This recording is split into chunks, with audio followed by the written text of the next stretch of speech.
Seja muito bem-vindo ao canal dos melhores audiobooks na voz de Rachel Cabral. Assim como este canal contribui com o seu desenvolvimento, curta, se inscreva, comente e compartilhe, porque assim somos impulsionados a ir muito mais longe, trazendo o que há de melhor nesse universo do desenvolvimento pessoal. Gratidão por seu apoio e companhia. Hoje, fazemos parte de um verdadeiro batalhão do bem. Nada disso seria possível sem o YouTube, você e sem os autores que eternizam seus aprendizados em livros, nos dando acesso a tudo isso graças à fidelidade aos seus propósitos. Sempre que você ouve uma dessas obras, você é enriquecido muitas vezes por elas, mas quando você ouve e lê simultaneamente, seu aprendizado é muito maior, além de honrar o autor quando compra o seu livro físico. É por isso que aqui no nosso canal, na descrição dos vídeos, você encontra o link para adquirir o livro físico. E agora, antes de mais nada, bora para o audiobook da semana? A Oração de Jabez. Alcançando a Bênção de Deus, de Bruce Wilkinson.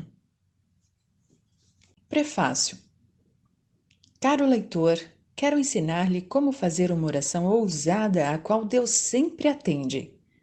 Ela é breve, uma frase composta de 4 partes, meio escondida na Bíblia, mas creio que ela contém a chave para uma vida extraordinariamente favorecida por Deus. Esta prece mudou radicalmente aquilo que espero de Deus e o que experimento dia após dia pelo seu poder. O fato é que milhares de cristãos que têm aplicado estas verdades em suas vidas estão vendo milagres acontecerem constantemente. Está disposto a se juntar a mim para descobrir pessoalmente a oração de Jabez? Espero que sim. Bruce Wilkinson. Pequena oração, grande recompensa. Jabez orou ao Deus de Israel. O pequeno livro que você tem nas mãos fala do que acontece quando cristãos comuns procuram alcançar uma vida extraordinária, do tipo que, na realidade, Deus promete àqueles que buscam. Minha trajetória pessoal se inicia numa cozinha com armários amarelos num dia de fortes chuvas. Estava no meu último ano do seminário em Dallas. Minha esposa Darlene e eu percebemos que estávamos passando cada vez mais tempo orando e pensando no que viria a seguir. Em que lugar eu deveria colocar minha energia, minha paixão e aplicar tudo aquilo que aprendera? O que Deus queria de nós como casal? Fiquei na cozinha e comecei a pensar num desafio que ouvira do capelão do seminário, o Dr. Richard Selmy. Você quer uma visão mais ampla para a sua vida? Ele havia perguntado isso no início daquela semana. Seja um arrematador de Deus. Um arrematador, conforme explicou Selmy, era alguém que sempre fazia um pouco além daquilo que era esperado ou exigido. Tornando-se como exemplo a fabricação de móveis, arrematador é colocar os acabamentos nas peças, aplicando com paciência e bom gosto os ornamentos extras que dão o toque final de qualidade e valor. O Dr. Selmy usou como texto base a mais breve das biografias bíblicas.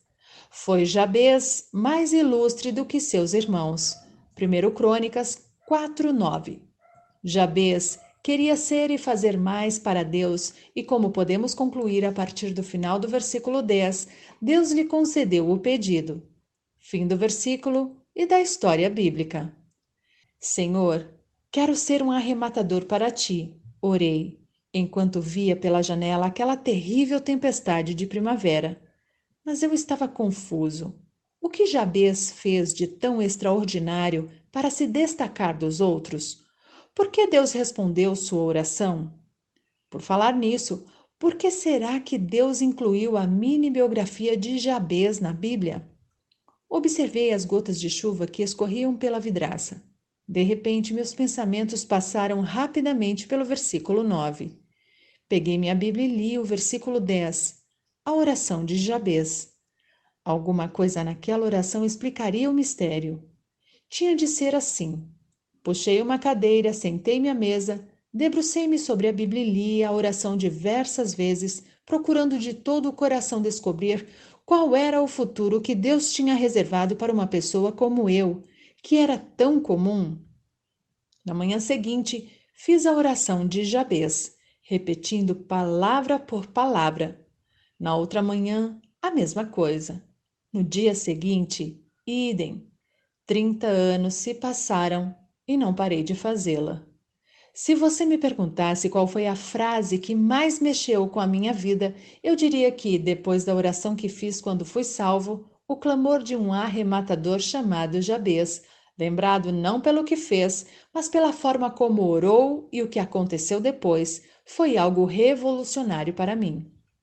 Através das páginas deste pequeno livro, quero apresentar-lhe as maravilhosas verdades presentes na oração que Jabez fez pedindo bênçãos.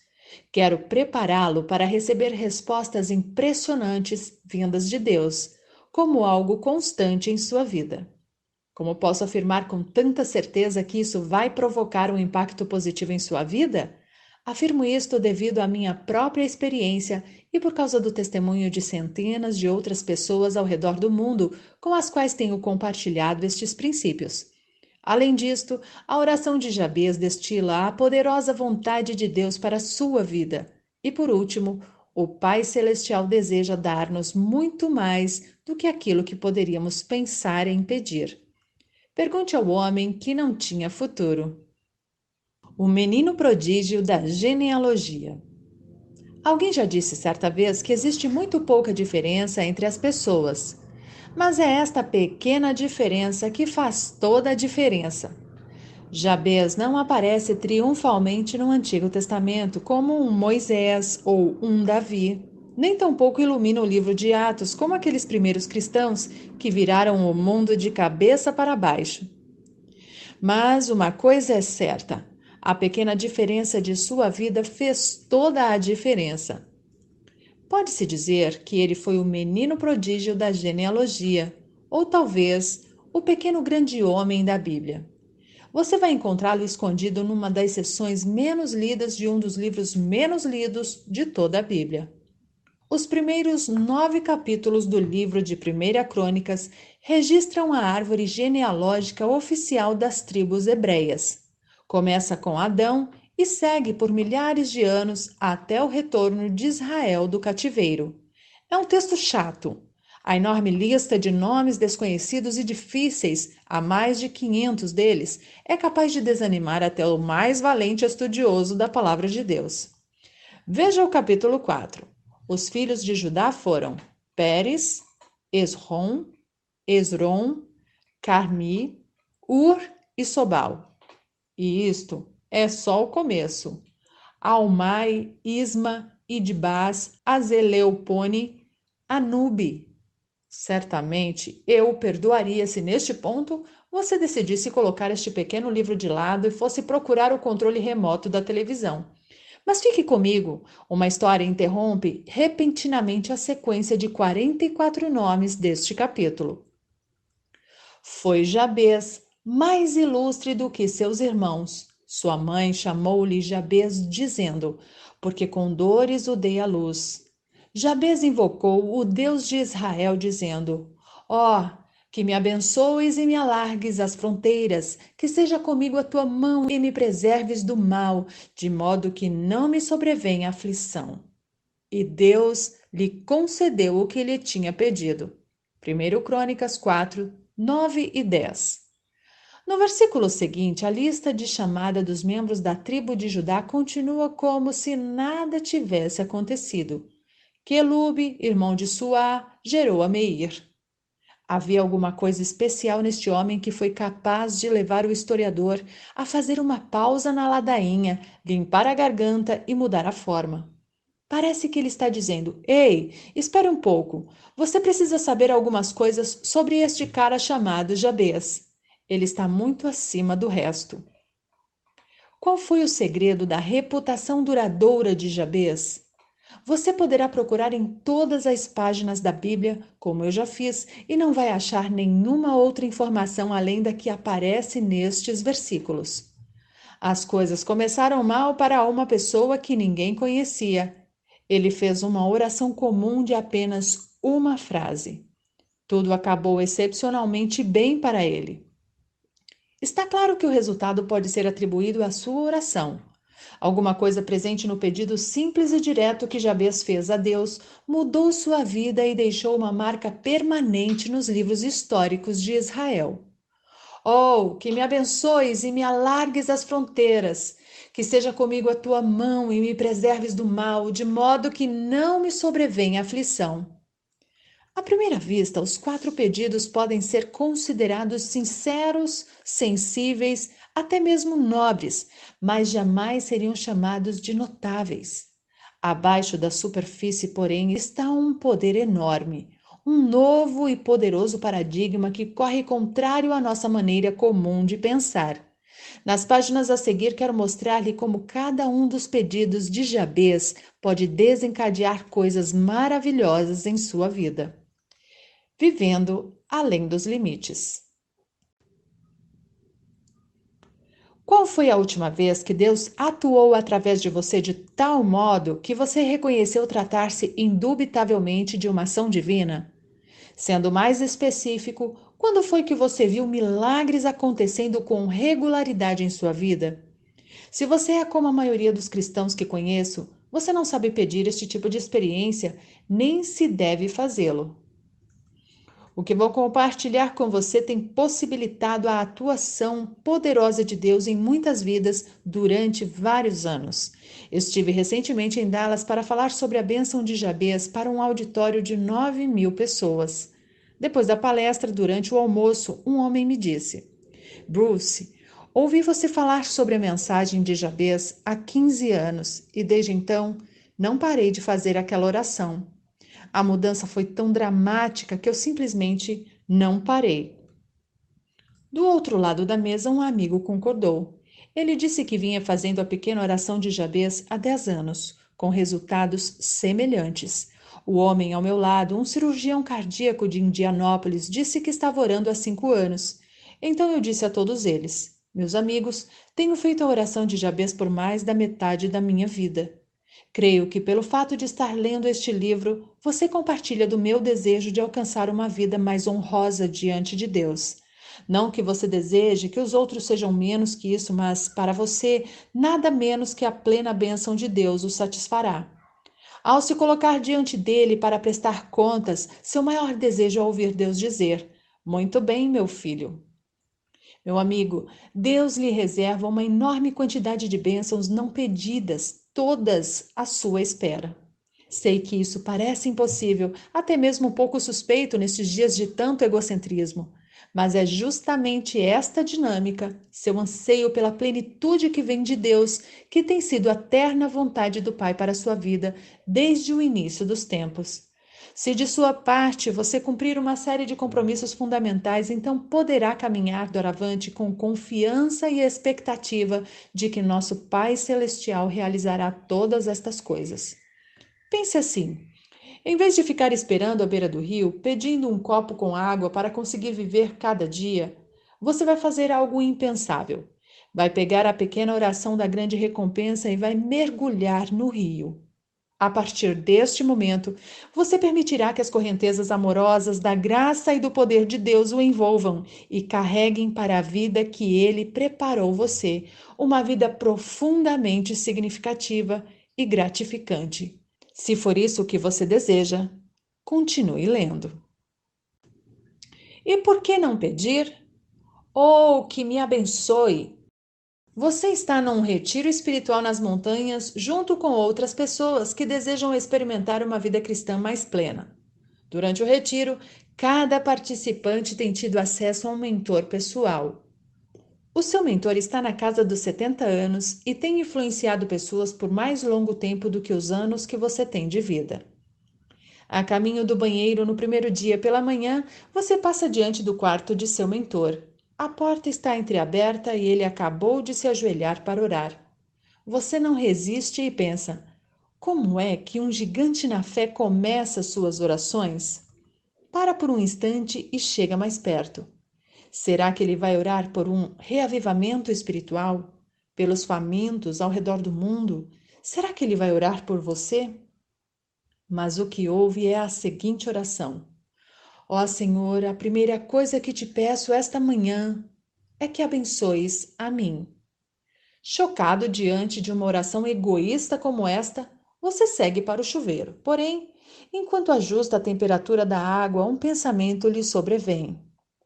É tão óbvio que você se surpreende por não ter pensado nisso antes. Os grandes homens de fé têm uma maneira de pensar diferente da nossa. Depois de se trocar e se preparar para o café, você já está convencido. A razão pela qual homens e mulheres de fé se destacam do resto é que eles pensam e oram de maneira diferente daqueles que o cercam. Será possível que Deus queira que você seja mais egoísta em suas orações? Que você peça mais e cada vez mais em suas orações? Conheço muita gente na igreja, cristãos sinceros, que creem que pensar assim é um sinal de imaturidade. Acham que parecerão mal educados ou gananciosos se pedirem mais bênçãos a Deus. Talvez você também pense assim. Se for este o seu caso, quero mostrar-lhe que tal oração não é a atitude egoísta que parece ser, mas uma postura altamente espiritual, uma que nosso Pai Celestial deseja muito ouvir de você. Primeiramente, vamos olhar de perto a história de Jabez. Ganhos em vez de perdas. Até onde sabemos, Jabez viveu no Reino do Sul, Israel, depois da conquista de Canaã e durante o tempo dos juízes. Ele nasceu na tribo de Judá, tornando-se finalmente um notável líder de seu clã. Na realidade, porém, sua trajetória começa com seu nome. Sua mãe chamou-lhe Jabez, dizendo: porque com dores o dei à luz. A palavra hebraica Jabez significa dor. Uma tradução mais literal poderia ser: ele causa ou causará dores. Isto não parece apontar para um futuro muito promissor, não é? Todos os bebês chegam provocando uma certa intensidade de dor, mas o nascimento de Jabez teve alguma coisa fora do comum, tanto que sua mãe foi capaz de mencionar o fato no próprio nome de seu filho. Por quê? A gravidez ou o parto podem ter sido traumáticos. Talvez ele tenha nascido sentado, ou talvez a dor de sua mãe tenha sido emocional. O pai pode tê-la abandonado durante a gravidez, pode ter morrido. A família pode ter entrado numa situação financeira tal que a perspectiva de criar outro filho trouxe apenas medo e preocupação. Somente Deus sabe com certeza o que causou a dor daquela mãe angustiada. Não que isso tenha feito tanto diferença para o jovem Jabez. Ele cresceu com um nome que todo garoto odiaria. Imagine passar a infância suportando a gozação dos meninos mais fortes, lembrar diariamente que sua chegada não foi bem-vinda e sentir vergonha por ter um nome esquisito. No entanto, o fardo mais pesado do nome de Jabez era como este nome definiria o seu futuro. Nos tempos bíblicos, um homem e seu nome estavam a tal ponto relacionados que a expressão apagar o nome da terra equivalia a matar tal pessoa. O nome era frequentemente tomado como um desejo ou uma profecia para o futuro daquela criança. Jacó, por exemplo, quer dizer suplantador, nome muito apropriado para o patriarca maquinador. Noemi e seu marido colocaram em seus filhos os nomes de Malom e Quilom, que significa franzino e debilitado. E exatamente assim eram eles. Ambos morreram ainda jovens. Salomão significa paz e, fazendo jus ao seu nome, tornou-se o primeiro rei de Israel a reinar sem precisar ir à guerra. Um nome que significava dor não era um bom presságio para o futuro de Jabez. Apesar de suas poucas perspectivas, Jabez descobriu uma saída.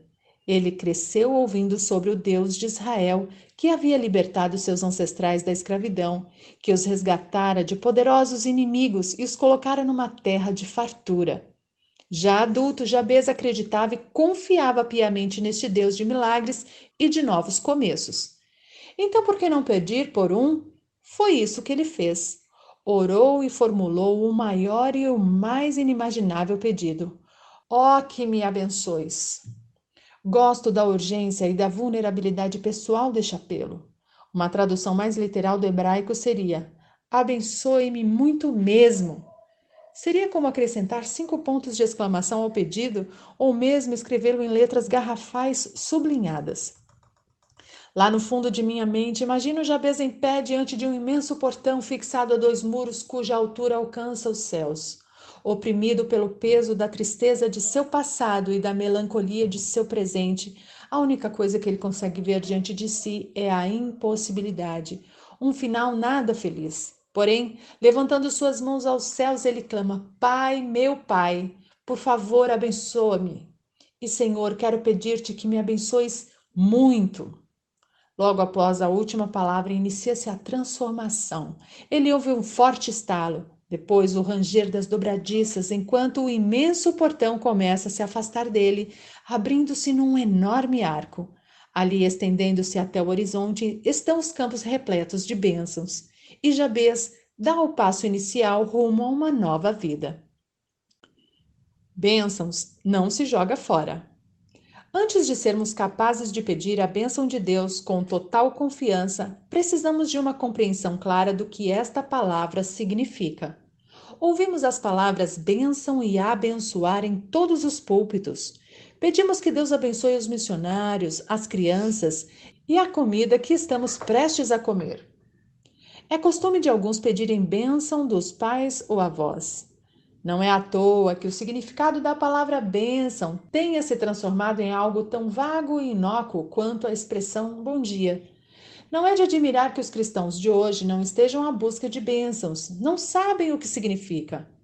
Abençoar, no sentido bíblico, significa pedir ou conceder um favor sobrenatural. Ao clamarmos pela bênção de Deus, não estamos pedindo aquilo que poderíamos conseguir pelo nosso próprio esforço. Estamos clamando pela maravilhosa e ilimitada bondade que apenas Deus tem de conhecer e de nos conceder. É a este tipo de riqueza que o escritor de Provérbios se refere. A bênção do Senhor é a base da verdadeira riqueza, pois não traz tristezas e preocupações. Provérbios 10, 22. Observe um aspecto fundamental no pedido de Jabez.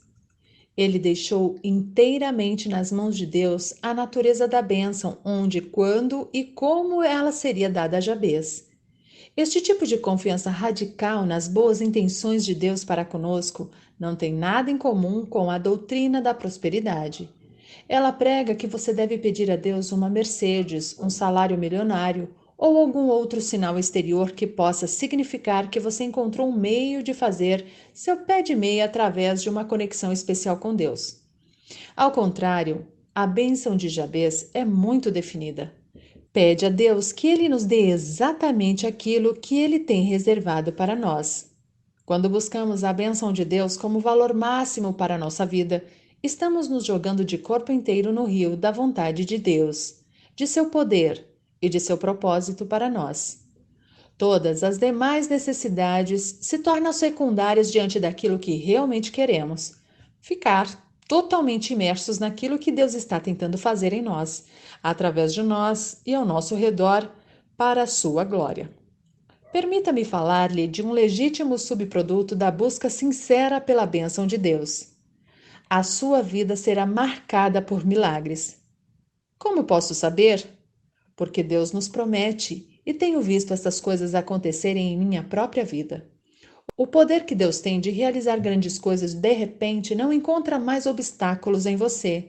Você está caminhando na direção do Senhor. Está orando exatamente por aquilo que Ele deseja. De repente, as forças desimpedidas do céu começam a realizar a perfeita vontade de Deus através de você. E você será o primeiro a perceber isto. Mas há um problema. Seu João vai para o céu. Suponha que Deus quisesse enviar-lhe 23 bênçãos hoje, mas você acabou recebendo apenas uma delas. Qual seria a razão? Conta-se uma pequena história na qual seu João morreu e foi para o céu. Pedro o aguardava junto aos portões para levá-lo a um passeio. Ali no meio do esplendor das ruas de ouro, das mansões celestiais e dos coros de anjos, seu João observa um prédio bastante estranho. Para ele aquilo se parecia com um enorme armazém. Não tinha janelas e havia apenas uma porta. Porém, quando ele pede para entrar, Pedro hesita um pouco. Olha, acho que você não quer ver o que existe lá dentro, diz o apóstolo ao recém-chegado. Mas por que deveriam existir segredos no céu? Fica pensando seu João. Que surpresa tão grande poderia me esperar ali? Quando o passeio oficial termina, seu João continua pensando naquele edifício e pede novamente para ver o que há lá dentro daquela estrutura. Pedro finalmente cede. Quando o apóstolo abre a porta, seu João quase o atropela em sua ânsia de desvendar aquele mistério. Percebe que o prédio tem corredores e mais corredores, com prateleiras do chão ao teto, cada uma delas repleta de caixas brancas amarradas com fitas vermelhas.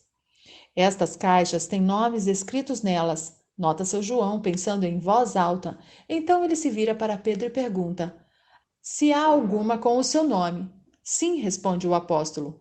Pedro tenta levar seu João para fora do prédio. Francamente, seu João, diz Pedro, acho que se eu fosse o senhor. Mas seu João já está bem próximo do corredor J, procurando sua caixa. Pedro vai seguindo atrás, balançando a cabeça. Ele alcança seu João no momento exato em que este já puxou a fita de sua caixa e está quase tirando a tampa. Ao olhar o interior da caixa, seu João reconhece o conteúdo instantaneamente. Deixa escapar um enorme suspiro, semelhante aos muitos que Pedro já escutara tantas outras vezes. A caixa continha todas as bênçãos que Deus queria ter dado a seu João enquanto ele estava na terra. Mas seu João nunca pedira. Pedi, prometeu-nos Jesus, e dar-se-vos-á. Mateus 7:7. Nada tendes, porque não pedis. Tiago 2:4. A bondade de Deus não tem limites. Mas se ontem você não pediu a sua bênção, então você não recebeu aquilo que poderia ter ganhado. É este o problema. Se você não pede a bênção de Deus, deixará de receber aquelas que são concedidas apenas mediante um pedido. Da mesma forma que um pai se sente honrado por ver um filho pedindo sua bênção. Nosso Pai se agrada em atender generosamente quando a bênção dele é tudo o que você mais quer. Abençoar faz parte da natureza de Deus. Talvez você ache que seu nome também é sinônimo de dor ou problema, que a herança recebida de sua família são dívidas. Você não se considera um candidato a bênçãos. Ou, quem sabe, você é um daqueles cristãos que acham que, uma vez salvos, as bênçãos de Deus caem sobre sua cabeça como uma chuva regular, numa frequência determinada e constante, independentemente daquilo que você faça. Não é necessário nenhum esforço adicional. Também é possível que você tenha optado por um modelo de contabilidade espiritual. Em sua conta de bênçãos, você possui uma coluna para depósitos e outra para saques. Deus tem sido por demais bondoso com você nos últimos tempos? Então você conclui que não deve esperar, muito menos pedir, que Deus credite algumas bênçãos em sua conta. Você pode até achar que ele deveria ignorá-lo por uns tempos ou talvez fazer alguns saques, enviando algumas provações sobre sua vida. Esse tipo de pensamento é pecado, além de se constituir numa armadilha. Quando Moisés disse a Deus no Monte Sinai: rogo-te que me mostres a tua glória. Êxodo 33:18, ele pediu uma compreensão mais íntima de Deus. Como resposta, Deus descreveu a si mesmo como Senhor, Senhor Deus compassivo, clemente e longânimo e grande em misericórdia e fidelidade. Êxodo 34:6. Incrível! A própria natureza de Deus é ter bondade com tamanha abundância que ela transborda sobre nossas vidas indignas. Se você pensa que Deus não é assim, peço que mude sua maneira de pensar. Sugiro que você se comprometa a pedir todos os dias que Deus o abençoe muito. A liberalidade de Deus é limitada somente por nós, não por seus recursos, poder ou disposição de dar. Jabez foi abençoado simplesmente porque se recusou a deixar algum obstáculo, alguma pessoa ou alguma opinião se colocar num patamar superior à natureza de Deus. Faz parte da natureza de Deus nos abençoar. Sua bondade em registrar a história de Jabez na Bíblia é uma prova de que o que importa não é quem você é, nem aquilo que seus pais decidiram que você fosse, nem qual é o seu destino. O que realmente importa é saber quem você quer ser e pedir isto. Através de uma simples e confiante oração, você pode mudar todo o seu futuro. Você pode mudar aquilo que vai acontecer no próximo minuto de sua vida. Alterando as fronteiras. Há alguns anos, durante um seminário de uma semana numa grande universidade cristã da Califórnia, desafiei os alunos a fazerem a oração de Jabez pedindo mais bênçãos e maior influência. Sugeri que o corpo discente de mais de 2.000 alunos estabelecesse um objetivo ministerial digno da importância daquela escola. Por que não olhar para o globo e escolher uma ilha? Sugeri, depois de escolher o lugar, reúnam um grupo de alunos, fretem um avião e conquistem a ilha para Deus. Alguns alunos riram, os outros questionaram minha sanidade, mas quase todo mundo ouviu. Insisti. Tinha viajado à ilha de Trindade e constatado a carência do lugar e por isso disse a eles: Vocês podem pedir Trindade para Deus e também um DC-10. Ninguém comprou a ideia. Mesmo assim, o desafio deu início a uma agitada conversa.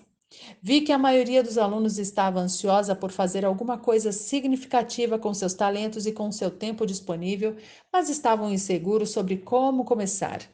Normalmente eles faziam questão de relatar sua falta de habilidade, de dinheiro, de coragem e oportunidade.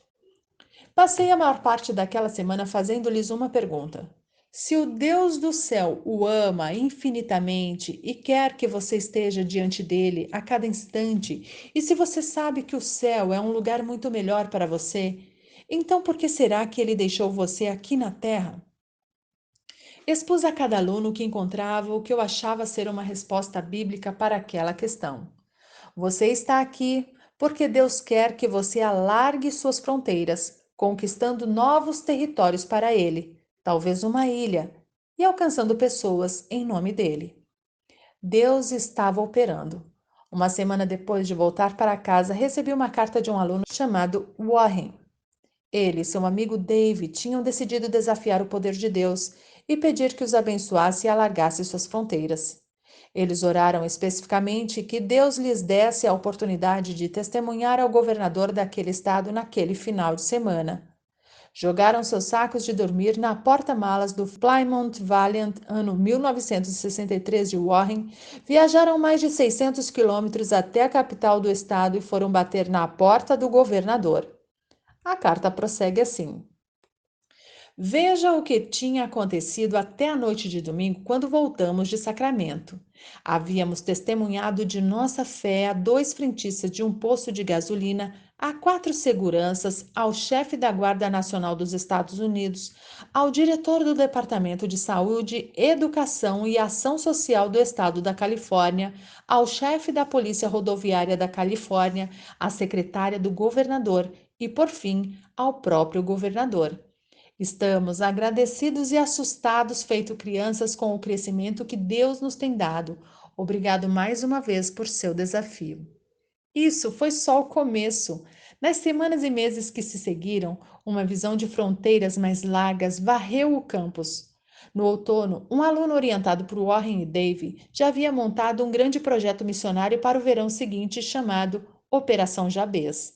Seu objetivo: reunir um grupo de alunos autossustentados, fretar um avião e, adivinhe, voar para a ilha de Trindade para um ministério de verão. E foi exatamente isso que eles fizeram. O grupo foi composto o grupo foi composto de 126 alunos e professores. Quando levantou o voo de Los Angeles, a Operação Jabez já contava com grupos prontos para ministrar mediante dramatizações, construção, escola bíblica de férias, música e visitação. Nas palavras do reitor da universidade, a Operação Jabez foi o mais bem-sucedido ministério estudantil da história daquela entidade. 2 alunos pediram que Deus lhes alargasse as fronteiras, e Deus atendeu. Uma pequena oração refez um mapa e impactou a vida de milhares de pessoas. Acho que este é o meu compromisso. A oração de Jabez é um pedido revolucionário, assim como é muito raro ouvir alguém orando: Deus, abençoa-me. Também é difícil presenciar a súplica de alguém que diz: Deus, dá-me um ministério maior. A maioria de nós acha que nossas vidas já estão ocupadas demais. Porém, quando você começa a orar pela fé, pedindo mais ministério, coisas impressionantes vão acontecer. À medida que suas oportunidades crescerem, sua capacidade e seus recursos sobrenaturais se expandirão.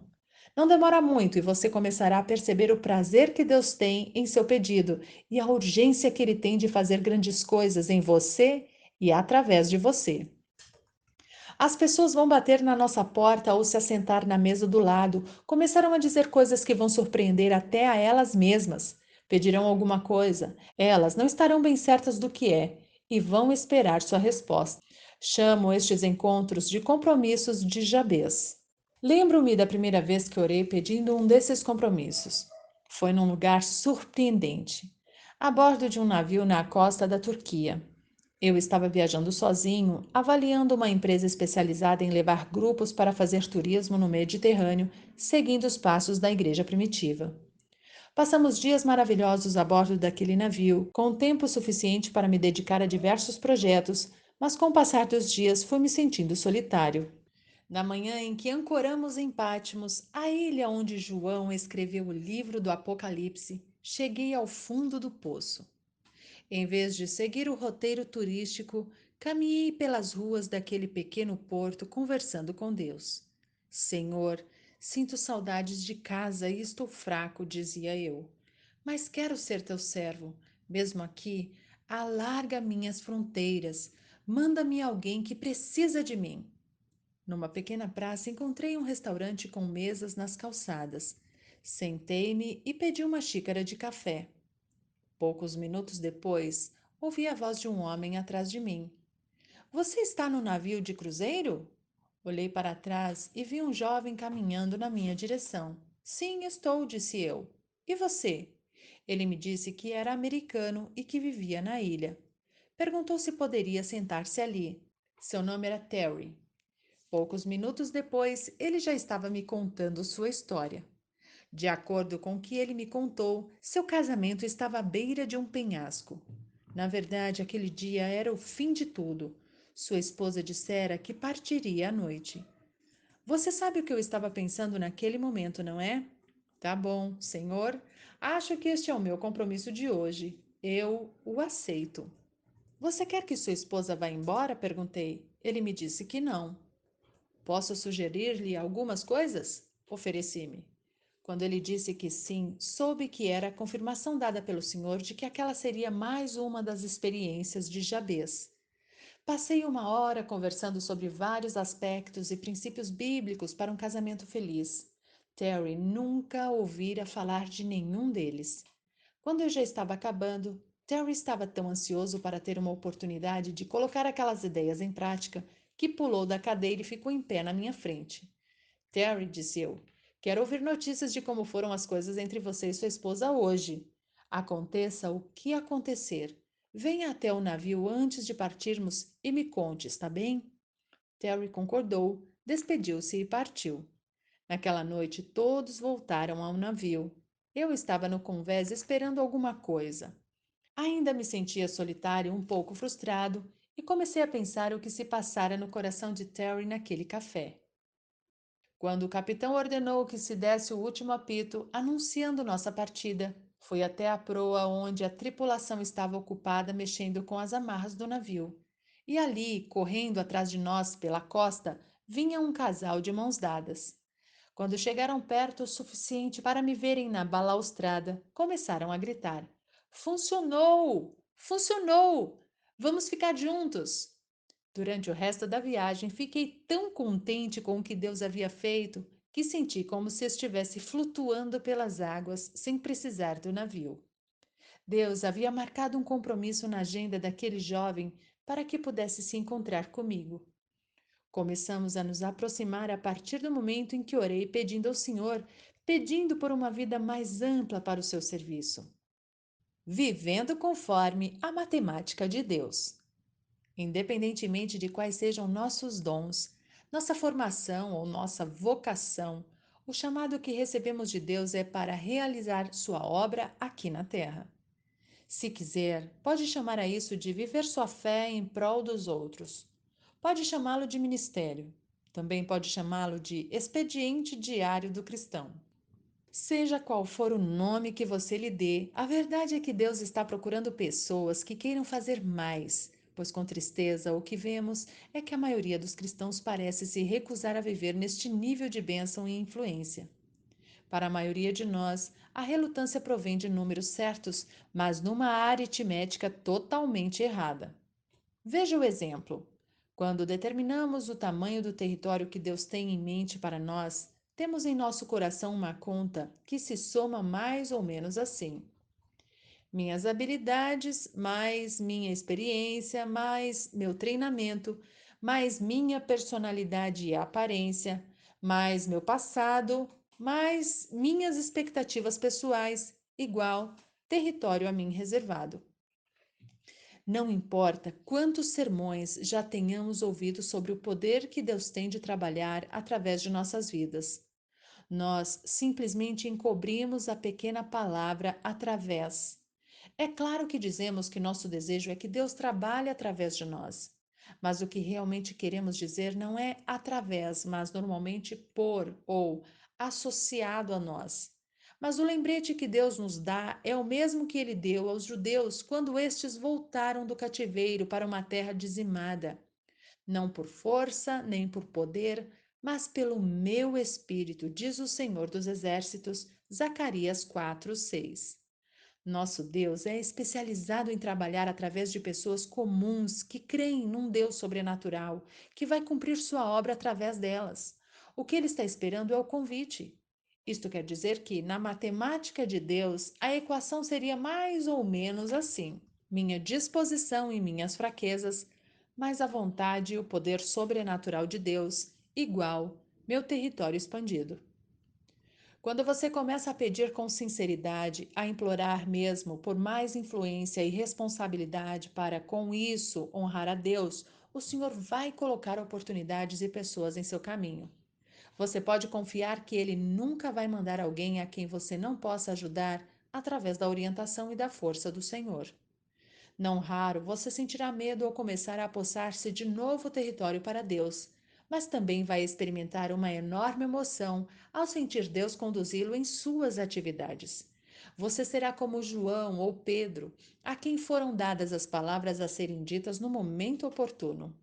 Certo dia, em resposta à oração de Darlene por um ministério mais amplo, uma vizinha que mal conhecíamos bateu à nossa porta. Senhora, disse ela em meio às lágrimas, meu marido está morrendo e eu não tenho ninguém para conversar. A senhora pode me ajudar? Fronteiras mais amplas, um compromisso a cumprir. Há um pouco tempo, uma viagem de trem que atravessava o país, orei novamente para que Deus pudesse alargar minhas fronteiras. Há pouco tempo, numa viagem de trem que atravessava o país, orei novamente para que Deus pudesse alargar minhas fronteiras. Enquanto estava no vagão restaurante, pedi ao Senhor que me enviasse alguém que estivesse precisando dele. Uma mulher se sentou à mesa e disse que precisava me fazer uma pergunta.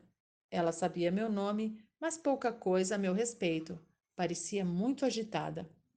Que posso fazer pela senhora? Perguntei. Tenho medo do anticristo, respondeu ela.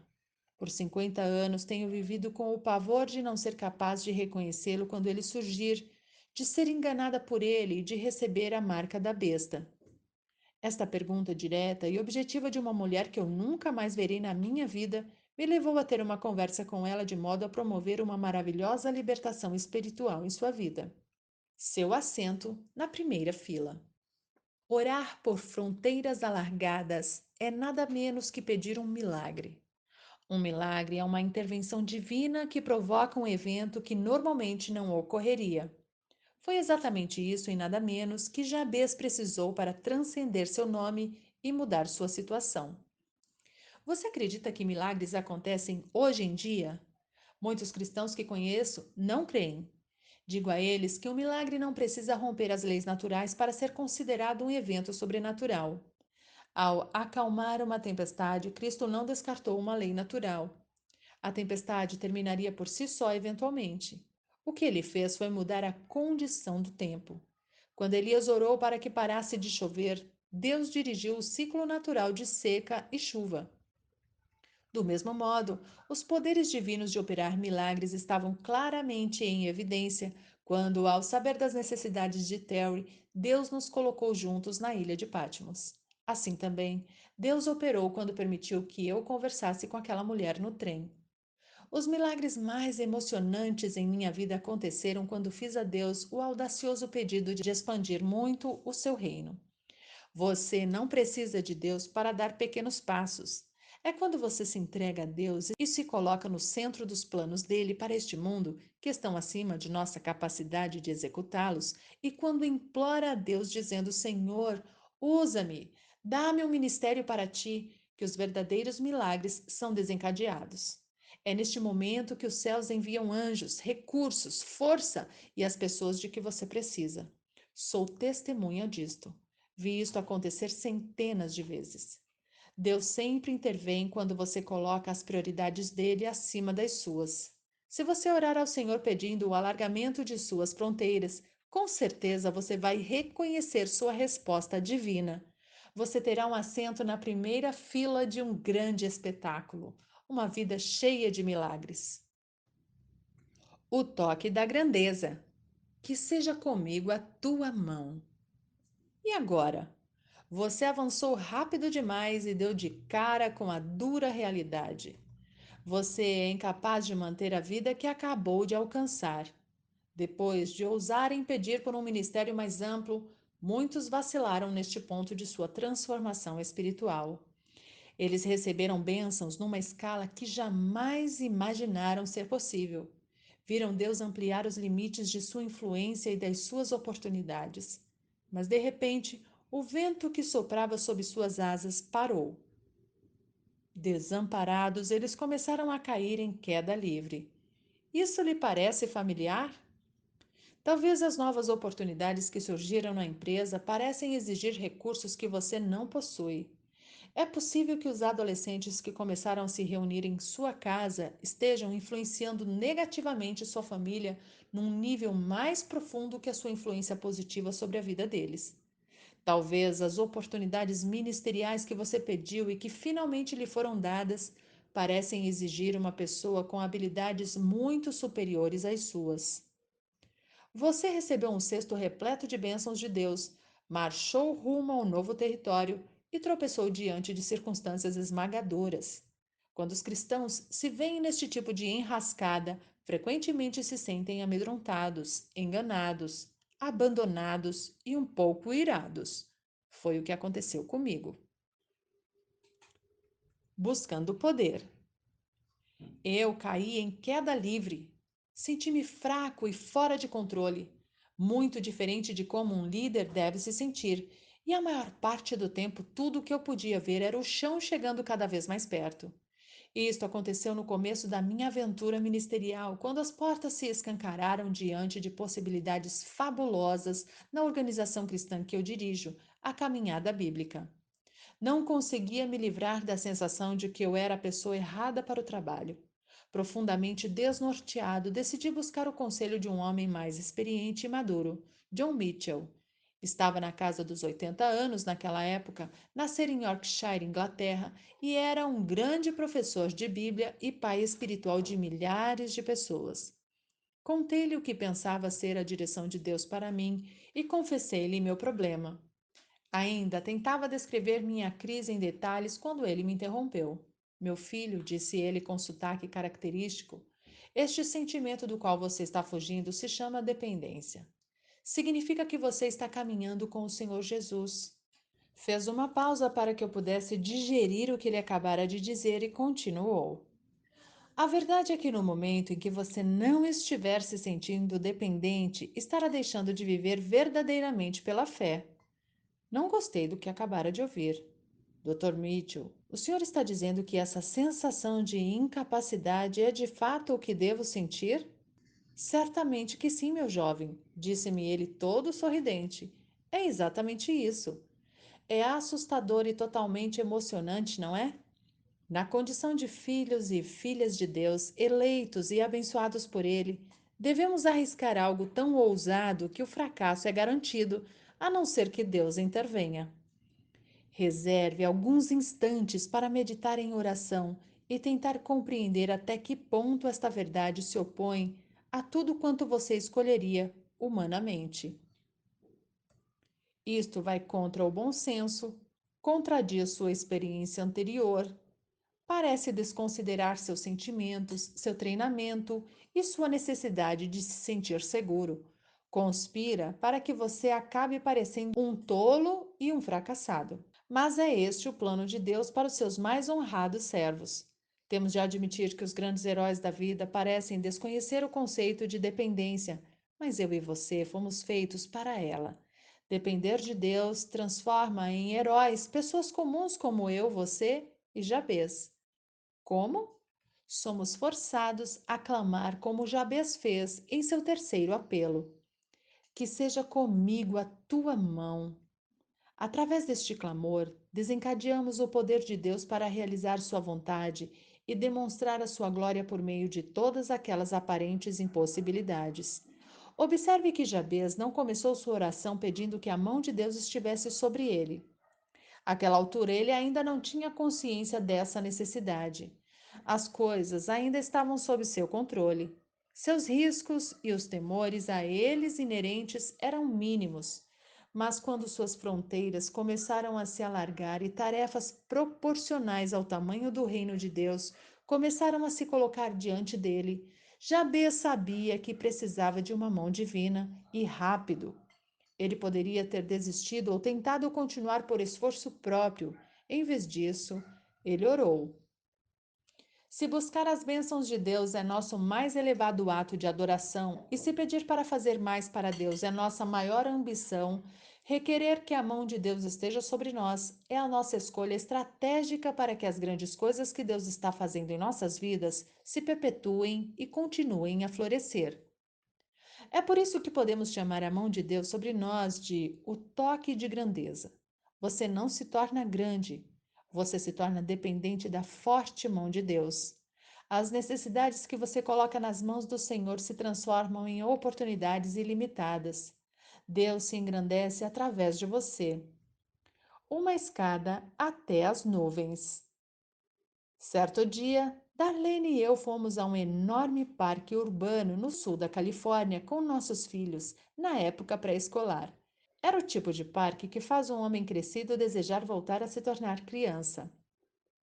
Havia balanços, labirintos, gangorras, mas o mais emocionante eram os escorregadores. Não apenas um, mas três: um pequeno, um médio e um gigante.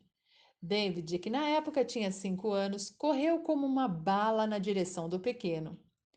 Por que você não desce com ele? Perguntou Darlene. Mas eu tinha outra ideia. Vamos esperar e ver o que acontece, disse eu. Assim relaxamos num banco próximo e ficamos observando. David subiu depressa ao topo do escorregador menor. Acenou para nós com um enorme sorriso nos lábios e deslizou rapidamente. Sem hesitação, ele resolveu partir para aquele de tamanho médio. Começou a subir a escada e, na metade do trajeto, olhou para mim. Virei o rosto. Ele analisou suas opções por alguns instantes e cuidadosamente começou a descer degrau por degrau. Querido, você precisa ir até lá e ajudá-lo, disse minha esposa. Ainda não, respondi, na esperança de que minha piscada de olho pudesse dizer a ela que não estava sendo descuidado com o menino. David ficou alguns minutos na base do escorregador olhando outras crianças subirem, escorregarem e correrem de volta para subir de novo. Finalmente ele decidiu. Criou coragem, subiu e escorregou para baixo. Na verdade, fez isso 3 vezes sem olhar para nós. Então, vimos nosso filho encarar o maior escorregador de todos. Neste momento, Darlene ficava ansiosa. Bruce, acho que ele não deveria ir naquele escorregador sozinho. Concordo, respondi claramente, mas acho que ele também não vai querer fazer isso. Vamos ver. Quando chegou ao pé do escorregador, ele gritou: Papai! Mas eu olhei novamente para o outro lado, fingindo não tê-lo ouvido. Ele deu mais uma olhada na escada. Em sua imaginação infantil, aquela escada deveria chegar até as nuvens. Ficou olhando um adolescente descer voando. Então, enfrentando seu medo, ele decidiu tentar. Passo a passo, uma mão após a outra, devagar David avançou escada acima. Antes, na metade da escada, ele de repente congelou. Naquele momento, o adolescente já estava atrás dele e gritou para que ele subisse logo, mas David não podia. Não conseguia nem subir, nem recuar. Ele havia chegado a ponto do evidente fracasso. Corri para ele e perguntei da base da escada: Tudo bem, filho? Ele olhou para mim, tremendo, mas segurando a escada com forte determinação. Ele tinha uma súplica na ponta da língua: Papai, desce comigo. O adolescente estava perdendo a paciência, mas eu não queria deixar a oportunidade passar. Por que, filho? Perguntei-lhe, olhando atentamente para seu pequeno rosto. Não consigo fazer isso sem você, papai, disse ele tremendo. É muito grande para mim. Estiquei-me o mais que pude para alcançá-lo e o levantei em meus braços. Então subimos juntos aquela longa escada até as nuvens. Chegando no topo, coloquei meu filho entre minhas pernas e o segurei com força. Então, descemos o escorregador gigante, rindo e gritando por todo o trajeto. Sua mão, seu espírito. As mãos de nosso Pai são assim. Você diz a ele: Pai, faze isto em mim, pois não posso fazê-lo sozinho. É grande demais para mim. E você sai dando o passo de fé para fazer e dizer coisas que só poderiam vir das mãos de Deus. Depois de tudo, seu espírito clamará: Foi Deus quem fez isso e ninguém mais. Deus me conduziu, deu-me as palavras, deu-me o poder, e isto é maravilhoso. Não há nada melhor do que viver nesta dimensão sobrenatural. O poder de Deus sobre nós, em nós e movendo-se através de nós é exatamente o que transforma a dependência em inesquecíveis experiências de plenitude. Não que, por nós mesmos, sejamos capazes de pensar alguma coisa, disse Paulo, como se partisse de nós. Pelo contrário, a nossa suficiência vem de Deus, o qual nos habilitou para sermos ministros de uma nova aliança, segundo Coríntios 3, 5 e 6. Por mais trágico que isso possa parecer, a mão do Senhor é tão raramente experimentada, até mesmo por cristãos maduros, que eles não sentem falta dela nem pedem sua atuação. Eles mal sabem que ela existe. Pensam nela como algo reservado aos profetas e apóstolos que não é para eles. Quando essas pessoas enfrentam a perspectiva do fracasso, sua tendência é chegar à errônea conclusão: fui longe demais, acabei chegando ao lugar errado. Já que cheguei ao fim de meus recursos, a melhor coisa é sair rápido. Jabez, ao contrário, estava tão certo de que a mão de Deus sobre ele era necessário para alcançar as bênçãos que foi incapaz de imaginar uma vida honrada sem ela. Vamos analisar em mais detalhes o significado de sua oração. A mão do Senhor é um termo bíblico para expressar o poder e a presença de Deus na vida de seu povo. Veja Josué 4:24 e Isaías 59:1. Em Atos, o sucesso fenomenal da igreja primitiva foi atribuído a uma coisa: a mão do Senhor estava com eles e muitos crendo se converteram ao Senhor. Atos 11:21. Uma descrição mais específica do Novo Testamento sobre a mão de Deus é o encher-se do Espírito Santo. O crescimento da igreja deve seu poderoso testemunho tanto à necessidade quanto à disponibilidade da mão de Deus para realizar as coisas de Deus. Considere a progressão natural que parte de mais bênçãos para maiores fronteiras e, em seguida, para a necessidade de poder sobrenatural.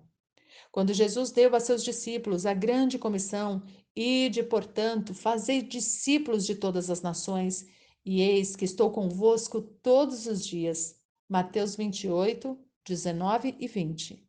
Estava-lhes outorgando tanto uma bênção incrível quanto uma tarefa impossível. Ir a todas as nações e pregar? Desastre à vista. Afinal, ele estava escalando pessoas não confiáveis e covardes como Pedro, que já havia provado que até uma menina próxima a uma fogueira poderia fazê-lo negar ter conhecido Jesus. No entanto, ao enviar o Espírito Santo, Atos 1:8, Jesus tocou aqueles cristãos comuns com um toque de grandeza, enchendo-os de seu poder miraculoso para espalhar o evangelho por toda a face da terra. Você notará de fato que a frase presente no relato de Lucas, cheios do Espírito Santo, frequentemente está ligada a uma consequência. Eles falavam com intrepidez. Veja Atos 4:13, 5:29, 7:51 e 9:27. Apenas Deus trabalhando através deles poderia executar os milagres e as conversões em massa que se seguiram. Ao pedirmos a poderosa presença de Deus, como Jabez e a igreja primitiva fizeram, também veremos resultados tremendos que podem ser explicados somente como vindos da mão de Deus. O que mais me surpreende sobre a igreja primitiva é que os cristãos buscavam continuamente serem cheios de Deus. Veja Atos 4, 23, 31. Eram conhecidos como uma comunidade que passava horas e até mesmo dias em oração juntos, esperando em Deus e pedindo seu poder.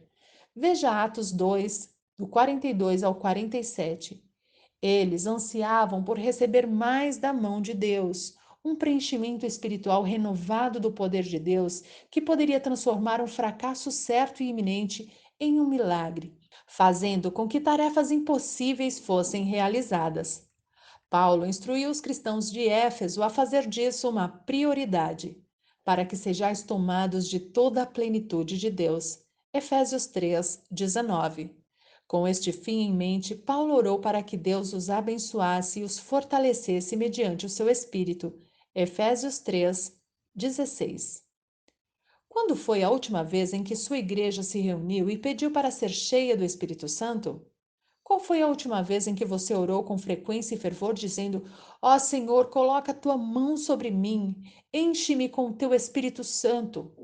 A rápida disseminação das boas novas no mundo romano não poderia ter acontecido de outra maneira. 12 adolescentes e um ovo que desaparecia. Há muitos anos, quando eu servia como jovem pastor numa grande igreja de Nova Jersey, 12 adolescentes me provaram que a mão de Deus está disponível a todo cristão que a pede. Escolhemos uma área no subúrbio de Long Island, em Nova York, para desenvolver um projeto missionário durante as férias. Objetivo: evangelizar a juventude da região em 6 semanas. Optamos por uma estratégia de 3 partes. Começaríamos com estudos bíblicos nos quintais dos lares, mudaríamos para evangelismo na praia à tarde e fecharíamos com cultos noturnos nas igrejas locais. Parece simples, mas não preciso dizer-lhe que a equipe, incluindo o pastor de jovens, sentiu-se sobrepujado pela dimensão da tarefa. Convidamos uma pessoa de Long Island, especialista em ministério de crianças, para nos dar algum treinamento. Ele disse à nossa equipe que reunir 13 ou 14 crianças no quintal de uma casa já seria um enorme sucesso. Depois que ele saiu, eu disse baixinho: se não tivermos 100 crianças em cada clube bíblico até o final de semana, vamos considerar o projeto um fracasso.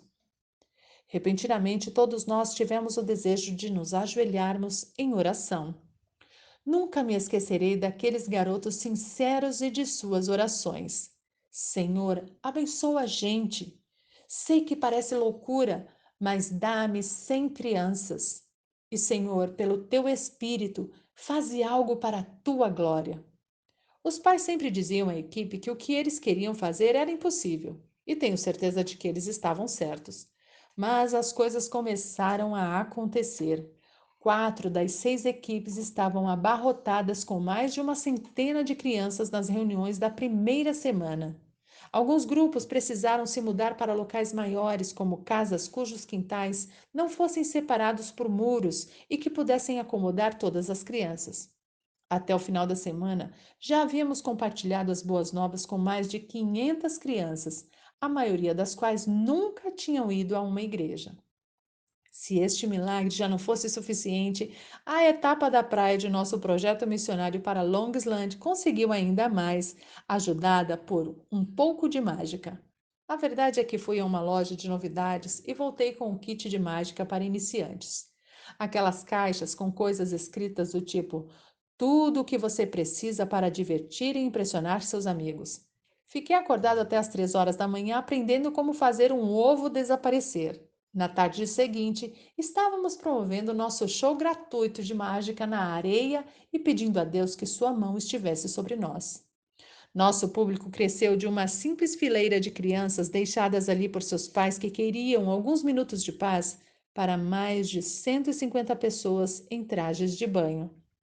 Mudamos o show, saindo das mágicas para apresentações que contavam histórias bíblicas. Os pais começaram a chegar mais perto. Por fim, Grupos de adolescentes começaram a se aproximar e fizeram o grupo crescer, chegando a 250 pessoas no final da tarde. Quando fizemos o apelo no final do show, nada menos do que 30 pessoas revelaram que gostariam de receber a Jesus Cristo como seu Salvador ali mesmo na praia. Uma vez organizado o ministério na praia, demos início às cruzadas noturnas para jovens nas igrejas locais. Deus abençoou nossos esforços além de todas as expectativas, mas totalmente de acordo com o escopo de nossa oração de Jabez. Após 6 semanas de incursão, pudemos contar 1.200 novos cristãos em Long Island e todos receberam orientação e material de apoio. Aqueles 12 estudantes voltaram para suas vidas confortáveis de classe média, convencidos de que Deus pode fazer qualquer coisa. A primeira mudança ocorreu em sua igreja local, pois eles decidiram orar para que o Espírito Santo agisse em sua própria congregação e trouxesse arrependimento e avivamento. Impossível? De forma alguma. 12 adolescentes e um pastor de jovens viram a mão de Deus agir através da igreja. Quando os membros do projeto missionário compartilharam suas experiências e desafiaram a igreja a pedir mais a Deus, o reavivamento varreu aquela igreja de um modo singular. O toque do Pai. Tal como qualquer pai amoroso no parque, Deus está olhando e esperando que você peça pelo poder espiritual que ele oferece. Porque, quanto ao Senhor, seus olhos passam por toda a terra para mostrar-se forte para aqueles cujo coração é totalmente dele. 2 Coríntios 16, 9. Perceba que Deus não está fazendo uma varredura na linha do horizonte à procura de gigantes espirituais ou seminaristas talentosos. Deus busca com zelo aqueles que são sinceramente leais a Ele. Nossa parte resume-se em fornecer-lhe um coração fiel. Um simples apelo trará para você e para mim os inexplicáveis feitos do Espírito. Pelo poder divino, você pode experimentar o entusiasmo sobrenatural, a ousadia e o poder. Depende de você. Peça todos os dias o toque do Pai. Porque para o cristão, dependência é apenas um sinônimo de poder. Mantenha segura a herança e me preserves do mal. Um anúncio de página inteira numa revista mostra um gladiador romano em apuros. Sua espada está caída no chão. O leão furioso está de bote armado com a boca aberta. A multidão no Coliseu em pé assiste horrorizada ao gladiador apavorado tentando fugir. No pé da página lê-se a seguinte frase: Não é sempre que você pode dar-se ao luxo de ser o segundo colocado. Depois de pedir e receber bênçãos sobrenaturais, influência e poder, Jabez poderia ter imaginado que era capaz de entrar em qualquer arena e enfrentar qualquer leão e vencer. Você poderia pressupor que uma pessoa com a mão de Deus sobre si oraria dizendo: Protege-me no meio do mal. Mas Jabez sabia o que aquele gladiador malfadado não entendia. A melhor estratégia para vencer o leão brávio é manter-se fora da arena. A melhor estratégia para vencer o leão bravo é manter-se fora da arena. É por isso que a parte final de sua oração trata do pedido para que Deus o mantenha fora da briga e me preserves do mal. O último pedido de Jabez é uma estratégia brilhante, mas pouco entendida para manter uma vida abençoada. Afinal, à medida que sua vida transcende o comum e começa a conquistar novos territórios para Deus, adivinhe de quem é o terreno que você está invadindo? No capítulo anterior, aprendemos a pedir poder sobrenatural para trabalharmos apesar de nossas fraquezas. Nesse capítulo, rogamos por proteção sobrenatural contra Satanás e contra a capacidade dele de fazer-nos chegar em segundo lugar. Os perigos do sucesso espiritual. É fato comprovado que o sucesso traz consigo grandes oportunidades de fracasso. É só dar uma olhada nos líderes cristãos que caíram em pecado, foram dispensados de seus ministérios e deixaram atrás de si uma enorme quantidade de pessoas abaladas, desiludidas e machucadas. Como alguém já disse, ser abençoado é o maior dos perigos, pois isto tende a anular nosso senso de dependência de Deus e nos deixa propensos à arrogância. Quanto mais você caminha numa vida cheia de bênçãos sobrenaturais, mais precisa do apelo final da oração de Jabez. Você enfrentará mais ataques dirigidos a você e sua família. Ficará familiarizado com os dardos inflamáveis do inimigo. Distração, oposição e opressão apenas para começar. Na verdade, se sua experiência não for assim, tome cuidado. Nunca me esquecerei de uma conversa que ouvi no seminário entre um aluno e seu mentor, o professor Howard Hendricks. O aluno estava ansioso por dizer ao Dr. Hendricks como sua vida estava bem. Como sua vida estava bem. Na primeira vez em que estive aqui, disse o estudante, eu estava sendo tão tentado e provado que mal conseguia manter minha cabeça fora d'água. Mas agora, glória a Deus, minha vida no seminário está muito tranquila. Não estou sentindo tantas tentações quanto antes. Hendricks, no entanto, ficou preocupado. Reação que o aluno não esperava. Esta é a pior coisa que eu poderia ter ouvido, disse o mentor ao aluno surpreso. Isso mostra que você não está mais na batalha. Satanás não está mais preocupado com você. Fomos redimidos e convocados para as linhas de frente da batalha. É por isso que orar para ser preservado do mal é parte tão importante de uma vida abençoada. Assim como muitas outras pessoas, descobri que é justamente após um grande momento de sucesso espiritual que preciso com mais urgência desta última parte da oração de Jabez. Paradoxalmente, é o momento em que fico mais propenso a olhar para a fonte de minhas forças de maneira mais errada e perigosa. Anos atrás, tomei um táxi no centro da cidade de Chicago, que me levaria até o aeroporto. Desabei no banco de trás, exausto de uma semana de reuniões no Instituto Bíblico Moody. Deus se manifestara de maneiras impressionantes. Eu tinha pregado todos os dias e aconselhei um grande número de alunos. 76 para ser mais preciso. Registrei tudo no meu diário. Agora, indo para casa, estava física e espiritualmente exaurido. Olhando a esmo para o tráfego, pensei na oração de Jabez. Ó Senhor, orei, não tenho mais forças. Estou completamente exausto em função de tua obra. Não posso lidar com a tentação, peço-te que me preserves do mal. Quando embarquei no avião, descobri que me deram um assento no meio, o que não era um bom começo para minha viagem. E as coisas foram piorando. O homem ao meu lado sacou uma revista pornográfica. Senhor, pensei que tivesse feito um acordo. Resmunguei no meu espírito, virando para o outro lado. Mas antes de o avião levantar voo, o homem do outro lado tirou de sua pasta outra revista masculina.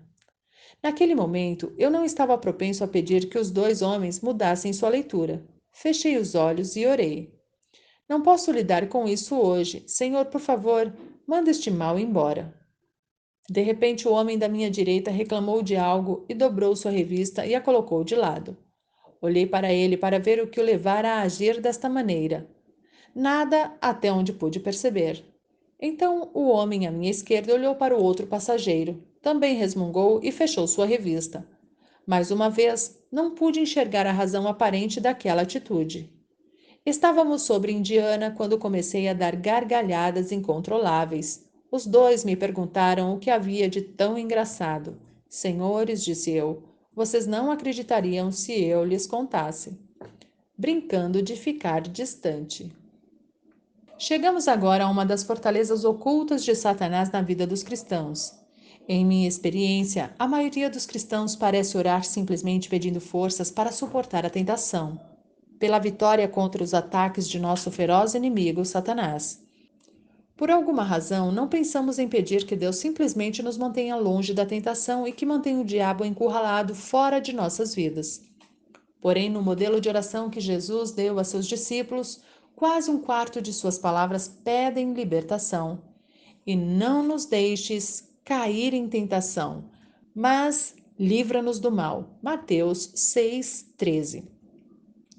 Nada sobre visão espiritual ou poderes especiais, nenhuma palavra sequer sobre confrontação. Quando foi a última vez que você pediu a Deus para ficar livre da tentação? Do mesmo modo que Deus quer que você peça mais bênçãos, fronteiras mais amplas e mais poder, Ele deseja ouvir de você seu pedido de afastamento do mal. Sem a tentação, nós não pecaríamos. A maioria de nós enfrenta muitas tentações e, portanto, peca com frequência demasiada, porque não pedimos a Deus que nos conduza para longe da tentação.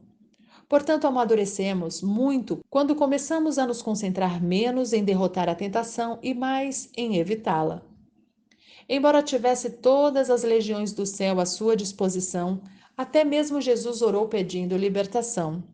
Mesmo com sua perspicácia divina, Jesus se recusou a entrar numa discussão com Satanás durante a tentação no deserto, na qual o inimigo lhe fez ofertas sedutoras. À medida que penetramos mais fundo no reino do miraculoso, aprendemos que a guerra mais eficiente contra o pecado é orar para que não tenhamos de lutar contra tentações desnecessárias, e Deus nos oferece seu poder sobrenatural para fazer exatamente isso.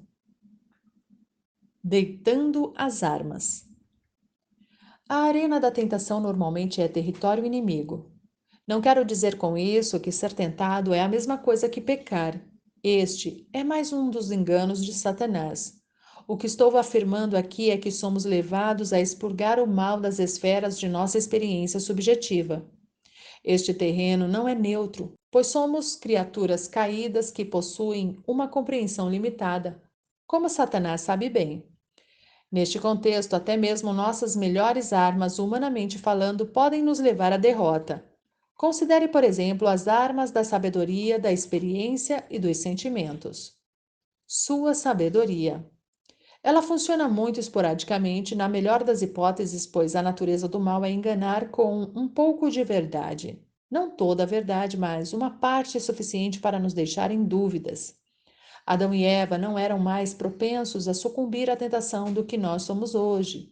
A verdade é que eles, ao contrário de nós, eram perfeitos em todos os aspectos e nenhuma de suas necessidades deixou de ser atendida. Satanás abordou a raça humana no ponto mais alto de sua promessa e de seu desempenho, e nos destruiu com uma simples conversa amigável. É por isso que, como Jabez, devemos orar pedindo proteção contra o engano. Senhor, afasta-me de cometer os erros nos quais estou mais propenso no momento em que chega a tentação. Confesso que aquilo que julgo ser necessário, inteligente ou pessoalmente benéfico em geral é apenas um belo disfarce para o pecado. Assim peço-te que me preserves do mal. Sua experiência. Quanto mais penetramos em novos territórios para Cristo, menos nossos flancos estão protegidos contra os ataques de Satanás. Alguém já disse: o perigo não está em colocar à beira do precipício, mas em estar desatento. Uma pequena tolerância ao orgulho ou à confiança em si mesmo pode trazer um desastre. A mais profunda tristeza que constatei na vida de outros cristãos está entre aqueles que experimentam enormes bênçãos, alargam suas fronteiras, receberam poder e caíram em sérios pecados. Tal como Jabez, devemos orar pedindo que sejamos poupados dos julgamentos errados. Senhor, afasta-me da dor e da tristeza que o pecado traz. Coloca uma barreira diante dos perigos que eu não posso ver e daqueles que eu acho que posso enfrentar devido à minha experiência, ou orgulho, ou falta de cuidado. Protege-me, Senhor, com o teu poder. Seus sentimentos.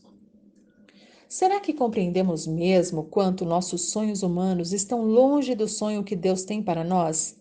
Estamos imersos numa cultura que valoriza a liberdade, a independência, os direitos pessoais e a busca pelo prazer. Respeitamos as pessoas que se sacrificam para conseguir aquilo que querem, mas e quanto a ser um sacrifício vivo? A negar-se a si mesmo?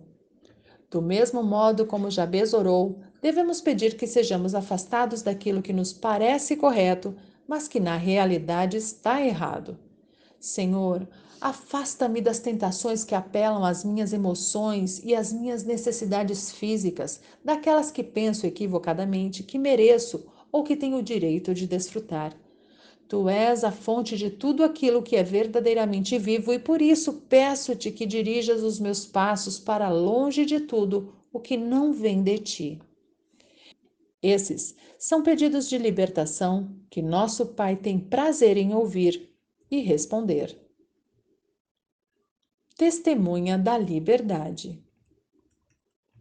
Uma vez que Satanás se opõe de maneira mais contundente àqueles que começam a se tornar uma grande ameaça a ele e a seu reino, quanto mais Deus responder às suas orações de Jabez, mais você deverá se preparar para enfrentar ataques espirituais.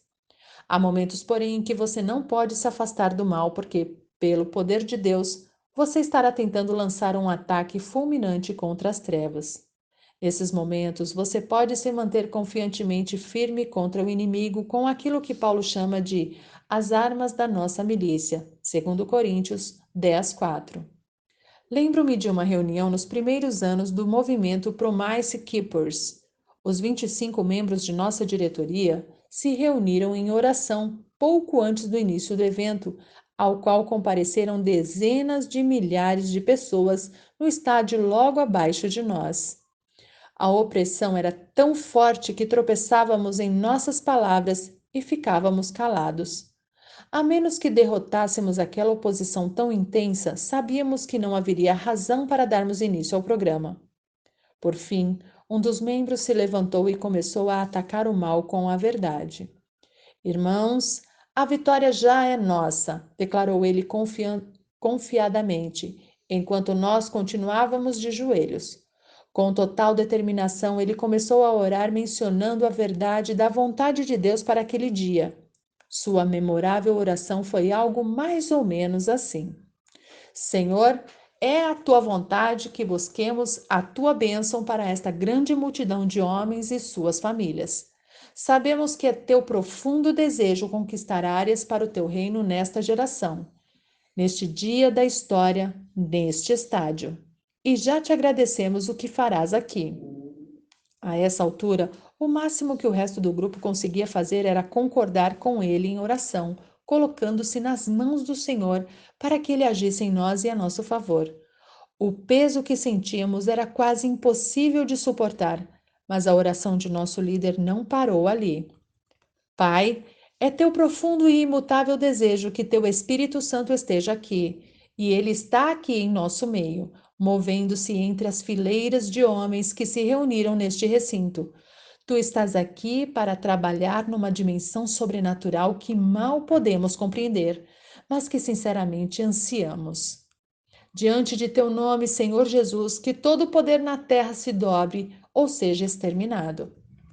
Em alguns momentos de sua oração sentimos um romper de barreiras. Nossos apelos desesperados se transformaram em louvores e adoração. Sabíamos que tínhamos testemunhado a liberdade do Espírito. Caminhamos juntos, firmemente, em direção ao centro do estádio para proclamar com ousadia os abundantes resultados daquilo que havia sido conquistado em oração. Acho que Jabez teria gostado daquela oração. Ele quis viver livre do fardo do mal porque o caráter irretocável de Deus e a imutável palavra do Senhor haviam mostrado algo inimaginavelmente melhor. Fique fora da arena da tentação sempre que for possível, teria dito ele, mas nunca viva no temor da derrota. Pelo poder de Deus, você poderá manter segura a sua herança de bênçãos. Você crê que nosso Deus sobrenatural vai preservá-lo do mal e proteger seu investimento espiritual? Jabez certamente cria e agiu de acordo com o que tinha em seu coração. Dali em diante, sua vida foi poupada da dor e do sofrimento que o mal traz. Paulo disse aos Colossenses que Deus lhes deu vida juntamente com ele, Cristo, e que, despojando os principados e as potestades, publicamente os expôs ao desprezo, triunfando deles na cruz. Colossenses 2, do 13 ao 15. Que maravilhosa declaração de vitória! Através de Cristo, podemos viver em triunfo, não em tentação ou derrota. Fazendo do quarto trecho da oração de Jabez uma parte integrante de nossa vida, estamos prontos para prosseguir rumo a um nível mais alto de honra, além de incrementar exponencialmente nossas bênçãos. Eis o porquê. Ao contrário da maioria dos portfólios de ações, no reino de Deus, o investimento mais seguro é também aquele que mais rende.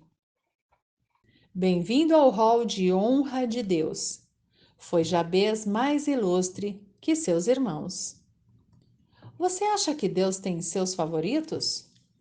É certo que Deus disponibiliza seu amor a todos e Jesus veio ao mundo para que todo aquele que clamar por seu nome seja salvo. Mas a história de Jabez, cuja oração fez com que ele recebesse de Deus o título de mais ilustre do que seus irmãos, pode criar a ideia de que Deus tenha seus favoritos. A experiência de Jabez lhe ensinou que um acesso igualitário ao favor de Deus não equivale a recompensa igual por parte dele. O que aconteceu às outras pessoas citadas juntamente com ele em crônicas, como Idbas, Hazelelpone ou Anube, por exemplo? Que honras e recompensas tiveram de Deus? Em resumo, Deus favorece aqueles que lhe pertencem. Ele não retém nada daqueles que querem e honestamente pedem aquilo que Deus deseja. Dizer que você quer ser mais ilustre aos olhos de Deus não significa arrogância ou egoísmo. Mais ilustre descreve aquilo que Deus pensa. Não é um crédito que tomamos para nós. Você certamente estará cedendo a um impulso carnal e mundano se estiver tentando superar alguém, mas vivendo no espírito quando lutar para receber o mais alto prêmio de Deus. Prossigo para o alvo, para o prêmio, disse Paulo em sua última epístola, Filipenses 3,14. Ele estava ansioso pelo dia no qual poderia dar um relatório daquilo que ele havia feito, segundo Coríntios 5, 9 e 10. A lamentável alternativa não me atrai. Não quero chegar ao céu e ouvir Deus dizer: Vamos dar uma olhada em sua vida, Bruce. Deixe-me mostrar-lhe o que eu queria para você e repetidas vezes tentei fazer através de sua vida, mas você não permitiu que eu fizesse. Que fiasco! Percebi que ganhar honra quase sempre significa deixar para trás expectativas medíocres e pressupostos confortáveis. Nesse caso, porém, tudo isso tem pouco a ver com talento pessoal. Como é bom encontrar poucos super-santos listados entre aqueles que Deus colocou em seu hall de honra. Hebreus 11. Em sua maioria, são pessoas comuns, nomes fáceis de subestimar, que tiveram fé num Deus extraordinário e miraculoso e que resolveram agir de acordo com esta fé. O que eles descobriram foi uma vida marcada pelas bênçãos de Deus, provisão sobrenatural e liderança divina em todos os momentos que dela precisaram. A mão de Deus sobre mim. Acho que a urgência, o aqui e agora, de servir a Deus é um dos mais esplêndidos aspectos de viver no hall de honra de Deus. Você começa a crescer mais do que a maioria dos cristãos julga ser possível. Pense sobre isso. Como seria o seu dia se você acreditasse que Deus quer que suas fronteiras sejam alargadas a todo momento e com todas as pessoas, e se você tivesse confiança plena de que a poderosa mão de Deus estaria dirigindo-o nos momentos em que você estivesse ministrando?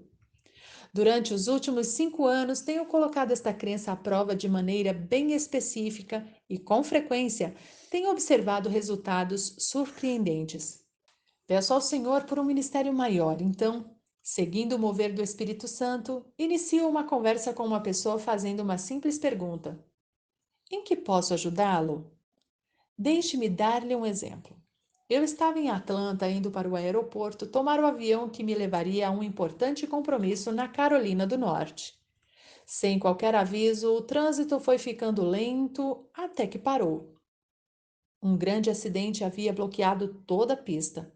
Quando ficou claro que eu perderia o voo, orei dizendo: Senhor, por favor, atrase o meu voo para que eu possa pegá-lo. Quando finalmente cheguei ao saguão de partida, vi muita gente reclamando.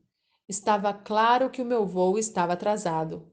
Humilde e grato, fiquei imaginando se Deus tinha alguma coisa a mais em mente. Comecei a orar para que Deus pudesse arrumar uma oportunidade para que eu ministrasse. Em poucos minutos, aproximou-se de mim uma mulher, uma executiva bem vestida, carregando sua pasta de couro. Quando ela se juntou ao resto das pessoas que estavam esperando o voo, percebi que estava bastante agitada. Acenei com a cabeça, cumprimentando-a, e perguntei: Posso ajudá-la em alguma coisa? O que? Disse ela, quase não acreditando no que ouvia. Repeti a minha pergunta. Você não pode fazer nada por mim, disse ela de maneira bem educada, porém firme. Bem, acho que há alguma coisa que eu possa fazer por você, mas não sei o que é. Mas você sabe. A propósito, meu nome é Bruce. Então sorri para ela e perguntei claramente pela segunda vez: O que eu posso fazer por você? Amigo leitor, você já ouviu o Espírito Santo quebrando barreiras emocionais e espirituais bem diante de seus olhos? É uma experiência que você jamais vai esquecer. A mulher respirou fundo, encostou-se na parede e começou a falar. Bem, estou indo para casa divorciar-me de meu marido, disse-me ela. É por isto que estou esperando este voo. Lágrimas brotaram de seus olhos. Sugeri que fôssemos a um canto mais reservado na área de embarque e pedi que o senhor colocasse sua proteção ao nosso redor e entre nós. Seu nome era Sophie. Seu costume perfeitamente cortado e a pasta executiva de couro escondiam uma pessoa com a vida despedaçada, fugindo da desilusão e do desespero. Seu marido fora-lhe infiel e também provocara outras mágoas. Muito embora ela quisesse consertar as coisas, para ela não havia mais jeito. Quando chegasse em casa, ela tiraria os papéis do divórcio de sua pasta.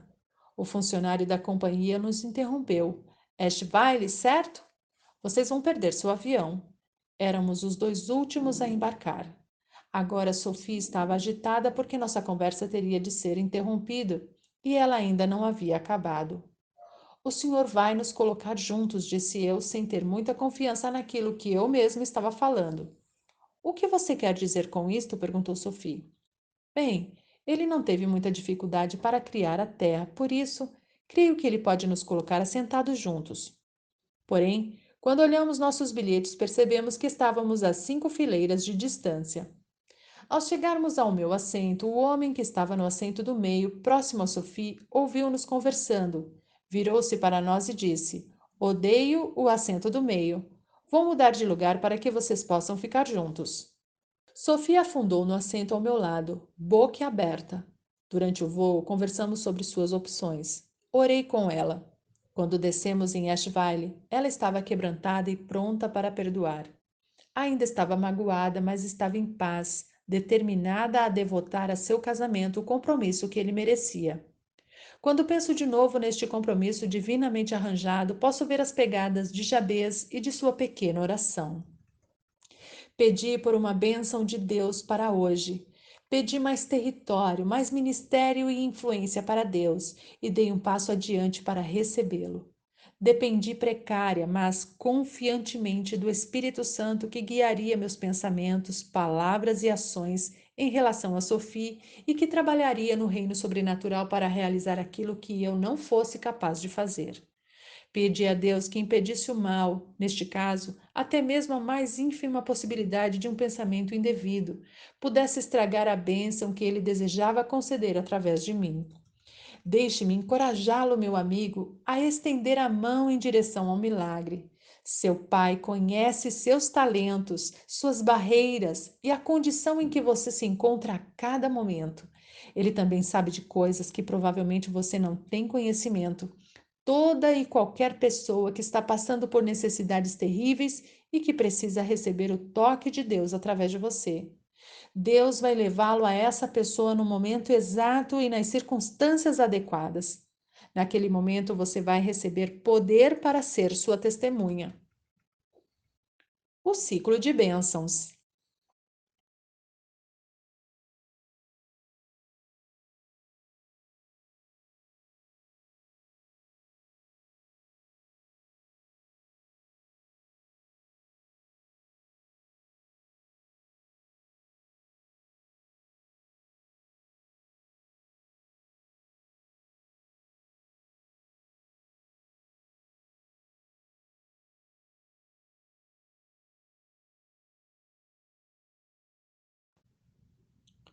Apossando-se da oração de Jabez.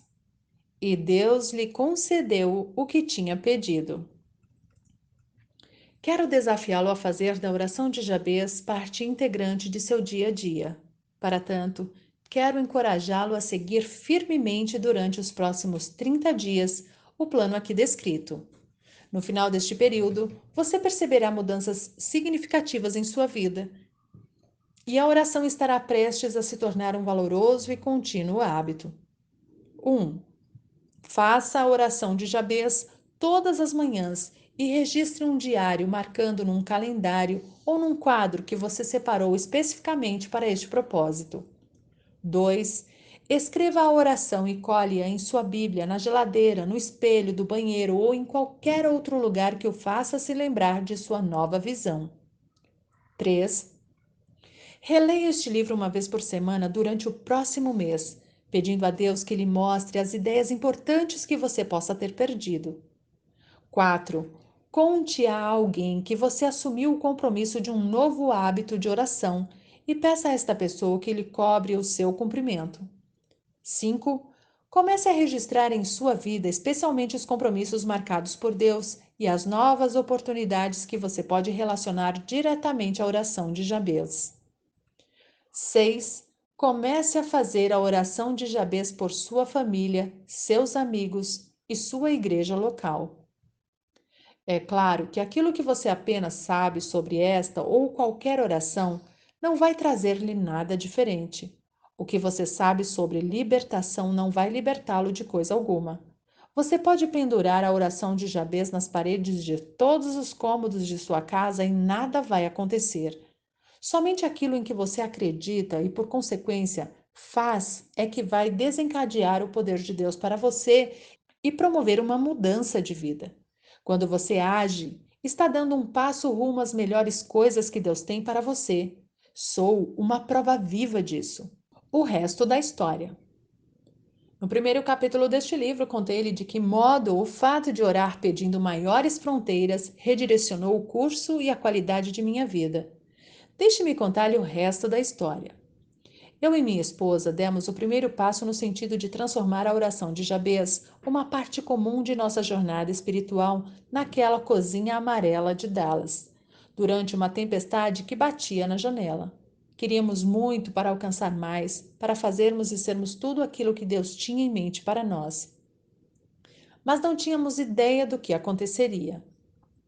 Com o passar dos anos no ministério, caminhada bíblica, nossas frágeis orações cresceram, pois Deus nunca parou de responder. Posso me lembrar da época em que tínhamos 25 a 30 conferências bíblicas por ano. Este ano, a Caminhada Bíblica vai promover 2.500 conferências bíblicas, 50 a cada final de semana. Hoje, o Ministério publica 10 revistas por mês para ajudar pessoas e famílias a crescerem dia a dia na Palavra de Deus. Recentemente, superamos a marca de 100 milhões de exemplares publicados. Não estou mencionando esses números para impressionar você. Compartilho essa história porque ela é bem pessoal e, pelo menos para mim, é uma evidência chocante do que a graça de Deus e a oração de Jabez podem fazer. Ultimamente, Deus tem ampliado nossa fé outra vez. Há pouco tempo nos vimos fazendo uma pergunta completamente diferente. Não pedíamos, Senhor, alarga as nossas fronteiras, mas perguntávamos, Senhor, quais são as tuas fronteiras? O que tu queres que seja feito? É óbvio que as fronteiras de Deus abrangem o mundo todo. Está claro que sua vontade é que alcancemos o mundo, agora. Assim, nosso grupo de liderança começou a questionar de que maneira poderíamos fazer isso acontecer. Então, começamos a fazer a maior oração que podíamos imaginar: Senhor, permite que alcancemos o mundo para ti. Em janeiro de 1998, demos início ao World Teach, nascido a partir da oração de Jabez. World Teach é uma empolgante visão de implantar em 15 anos o maior grupo de estudo bíblico do mundo. 120 mil professores, equivalente a um professor para cada 50 mil habitantes da Terra. Estou escrevendo esta última sessão do livro na Índia, onde estou para ajudar a treinar pessoas que possam ensinar a Bíblia, cumprindo a grande comissão de levar a palavra de Deus a todo vilarejo, cidade e nação.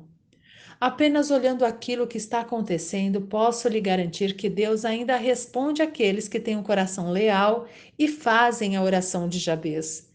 Em seu segundo ano, o World Teach já foi lançado em 23 países, incluindo a Rússia, Índia, África do Sul, Ucrânia e Singapura, alistando 2.500 professores. Nosso alvo para o terceiro ano é 35 países e 5.000 professores, e estamos caminhando além do planejado. Um líder nacional de missões disse-me que o World Teach tem tido o crescimento mais meteórico entre todos os ministérios cristãos da história. Humanamente falando, este tipo de crescimento é inexplicável. Somos apenas humanos fracos que buscam ser puros e totalmente entregues a nosso Senhor, que querem o que Ele quer para este mundo e que avançam de acordo com o poder e a proteção do Senhor para que isso aconteça agora. Não sei qual o nome que você daria a isso, mas sempre o chamei de Milagre de Jabez. Redimidos para isso. Tenho visto coisas impressionantes acontecerem na vida de pessoas como você, que sempre tiveram suspeitas de que Deus responde às orações audaciosas. Quando o menor raio de fé brilha em seu espírito, o conforto da verdade de Deus penetra em você e o faz instintivamente clamar: Ó Senhor, peço-te que me abençoes.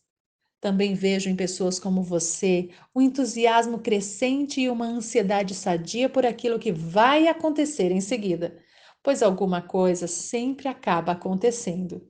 Suas expectativas espirituais passam por uma mudança radical, ainda que pareçam superficiais para outra pessoa.